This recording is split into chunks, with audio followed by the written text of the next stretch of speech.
नमस्कार, स्वागत है आपका आईटीवी न्यूज में। मैं हूं आपके साथ महिमा। झारखंड में सरकारी नौकरी के लिए कम से कम 4 लाख पद रिक्त हैं और उन पर भर्तियां नहीं हो रही हैं। और वहीं झारखंड में आए दिन आंदोलन रोजगार को लेकर होते हैं।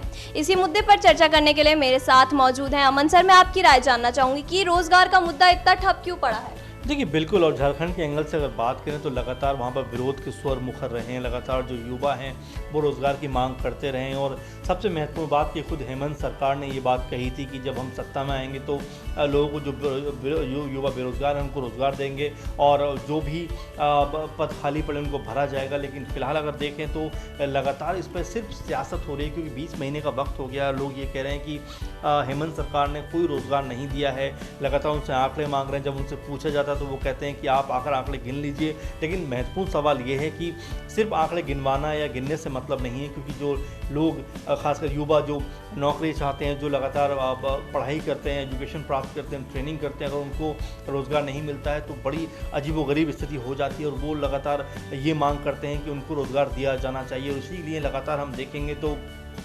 झारखंड में सोशल मीडिया के ज़रिए या और भी तमाम माध्यमों के ज़रिए सरकार को अवगत कराया जाता रहा कि उनको नौकरी दी जाए, और लगातार इसको लेकर वो प्रदर्शन भी करते रहे। लेकिन जो हेमंत सरकार है वो आंकड़ेबाजी में घिरी रही। खुद अगर बात करें कांग्रेस की तो वो भी ये बात कहती रही कि भाई राज्य में युवाओं को रोज़गार दिया जाना चाहिए, ये बड़ा मुद्दा है, क्योंकि उनके मैनिफेस्टो में भी ये चीज़ थी। लेकिन झारखंड में जो मौजूदा हालात हैं वो किसी छुपे हुए नहीं हैं, क्योंकि सोशल मीडिया पर जिस तरह से ट्रेंड करती हैं चीज़ें वो ये बताती हैं कि झारखंड के युवा किस तरह से परेशान हैं। लेकिन हाँ, सबसे महत्वपूर्ण बात जो निकलकर सामने आ रही है कि 4 लाख के आसपास पद खाली पड़े हैं जिनको भरा जाना चाहिए, जिनको लेकर कोई दिशा निर्देश भी जारी नहीं हो पा रहा, कोई नीति नहीं बन पा रही, कोई इस तरह की संस्था या कोई इस तरह की कमेटी नहीं बन पा रही जो उनको फुलफिल की जा सके या कराया जा सके। तो इसको लेकर भी जो आपस में जो वाद विवाद का दौर है वो देखने को मिल रहा है। बीजेपी इस बात में लगातार ये कहती रही है कि भाई इन पदों पर भरने की बात तो आप दूर की बात है, लेकिन इसको लेकर तो आपकी सोच ही नहीं है, ना कोई आपने इसको लेकर कमेटी बनाई है, ना जो रोज़गार है उसको जो युवाओं तक पहुंचाने की अभी कोशिश है, मंशा है। तो ये सिर्फ आप चुनावी वायदे बनाकर चुनाव में कहकर और इसको आप पूरा नहीं कर रहे हैं। तो अब देखने वाली बात यही होगी कि जिस तरह से मुद्दा लगातार उठता जा रहा है, लगातार बढ़ता जा रहा है, खासकर जो युवा हैं वो जिस तरह से मांग कर रोजगार दिए जाने की, तो क्या अब हेमंत सरकार इन खाली पदों पर क्या वो जो भरने की प्रक्रिया है या उनके ऊपर जिस तरह से रिक्तियों को की पूर्ति करने की प्रक्रिया, यानी कि जिससे नौकरी देने का जो एक तरीके का नीति बनाई जाती है, क्या उसको लेकर गंभीर है और क्या आने वाले दिनों में इसके रिजल्ट दिखाई देंगे? अपने आप में बड़े सवाल हैं, क्योंकि जो झारखंड का युवा है वो लगातार बेरोजगारी से जूझ रहा है।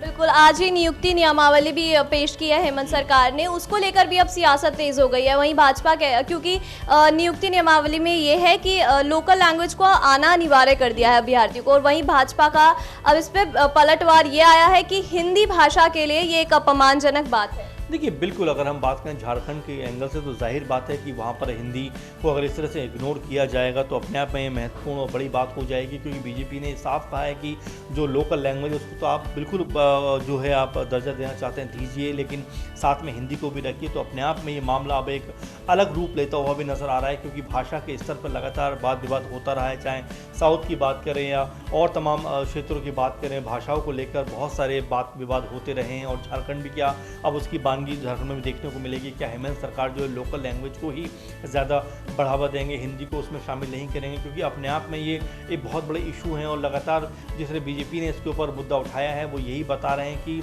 नौकरियां तो आप देने की बात करें, लेकिन मुद्दों को इन्हें उलझाने की कोशिश में करें, क्योंकि लोग जो हिंदी और जो लोकल लैंग्वेज उसके साथ में आगे बढ़ना चाहते हैं, बढ़ते हैं। एकदम से अगर आप इस तरह से करेंगे तो इससे जो जिन लोगों ने या जिन बच्चों ने हिंदी में तैयारी की हुई होगी उनको लेकर कहीं ना कहीं उनकी परेशानी का सामना करना पड़ेगा। तो ये एक अलग तरह की दिशा में जाता हुआ मामला भी नज़र आ रहा है। लेकिन हाँ, महत्वपूर्ण मामला ये है कि इतने सारे पद खाली पड़े हैं, क्या वाकई हेमंत सरकार उनको भरने के लिए गंभीर है या ये यूं ही बस टाल मटोल वाला रवैया अपनाया जा रहा है? क्योंकि अगर हम देखें तो 18 से 20 महीने तकरीबन हेमंत सरकार को सत्ता में आए हुए हो गए, लेकिन ऐसा कुछ भी नज़र नहीं आ रहा जिसको देखकर ये कहा जाए कि हाँ, रोज़गार को जो है युवाओं तक पहुंचाने में हेमंत सरकार कोई बहुत मजबूत कदम आगे बढ़ा रही है। क्योंकि इसको लेकर न सिर्फ विरोधी बल्कि खुद कांग्रेस ने भी कई बार हेमंत सरकार को घेरा है और घेरती रही है।